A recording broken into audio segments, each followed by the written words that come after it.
कोणत्याही भागात development building वगैरे बनत असेल तर लोकांना वाटतं की बाबा आपला परिसर चांगला होणार, नवीन लोक राहायला येणार, जरा आजूबाजूची सुधारणा होणार. पण जेव्हा नेहमीच्या येणाऱ्या जाणाऱ्या रस्त्यांवर ह्या बिल्डिंगचे डंपर ट्रक जेव्हा अशी माती घेऊन येतात तेव्हा काय होतं मी तुम्हाला आज दाखवतो. अख्खा रस्ता जो आहे तो चिखलाने मागतो. असं फक्त हाच नाही, तिकडचा वाला रस्ता पण होतोय. हे बघा व्हिडिओमध्ये तुम्ही बघू शकता, तिकडं पण डेव्हलपमेंट होती. ते असे टँकर जो चिखल पूर्ण रस्त्यावर करून जातात, त्याच्यावर साधारण 2 व्हीलर घसरतात. हा आहे कोंढवा कात्रज DP रोड जो प्लॅन केलेला होता. त्याची आता मी हालत दाखवतो. तुम्ही आधीच्या माझ्या व्हिडिओमध्ये पाहिला असेल, तो कचऱ्याने माखला होता. तो अजूनही जवळपास तसाच आहे, पण त्यात खड्डे असे तुम्ही बघू शकता. किती खड्डे आहेत रस्त्यावर आणि किती जग बसतोय.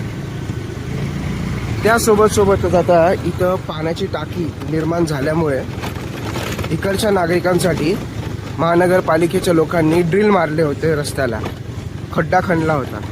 इथनं नवीन कनेक्शन घेण्यात आला होता. त्याची हालत मी तुम्हाला दाखवतो. त्याच्यावर त्यांनी फक्त माती टाकली, पण त्यांना हे कळलं नाही की पावसाळ्यामध्ये हे अख्खं चिखलाने माखणार. आणि ह्यात जवळपास दररोज 7-8 गाड्या अडकतात आणि 4-5 2 व्हीलर पडतात, ते पण सहज. बघू शकता त्या खड्ड्याची हालत किती मोठी आहे. आणि त्यासोबत हे बघा,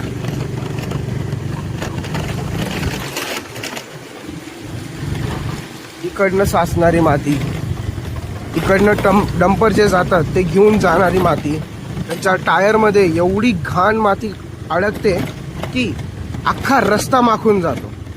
आणि ह्याच्यावर जेव्हा हे सुकतं आणि ह्याच्यावर पाऊस पडतो तेव्हा गाड्या सहज घसरतात.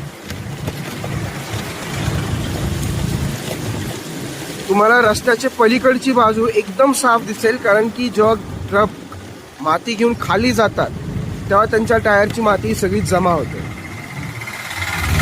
बघा तिकडनंही येणारा रस्ता अख्खा माखलेला आहे माती, जाणारा नाही फक्त येणारा.